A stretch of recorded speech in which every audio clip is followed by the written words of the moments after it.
tere tulemast meie videosse nutitelefonide kasutamise kohta.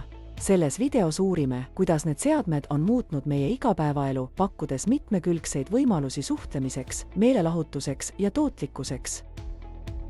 Nutitelefonid on igapäevaseks suhtlemiseks hädavajalikud, pakkudes kõnesid, sõnumeid ja videovestlusi. Need võimaldavad interneti sirvimist, uudiste jälgimist ja meelelahutust, olles samal ajal kaasaskantavad tööriistad nagu kaamera ja GPS.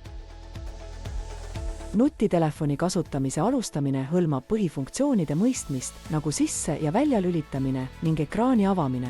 Puudeekraani kasutamine hõlmab rakenduste valimist, kerimist ja suumimist, et seadmega tõhusalt suhelda. Telefonikõnede tegemine nutitelefoniga on lihtne. Avage telefoni rakendus, valige number ja vajutage helistamisnuppu. Videokõnede jaoks kasutage rakendusi nagu Messenger või WhatsApp, et suhelda reaalajas. Nutitelefonid on mitmekülgsed tööriistad, mis suurendavad suhtlust ja tootlikkust. Olge turvalisuse suhtes tähelepanelik ja uurige uusi rakendusi, et oma seadme kasutuskogemust parandada. Aitäh vaatamast ja jätkake avastamist!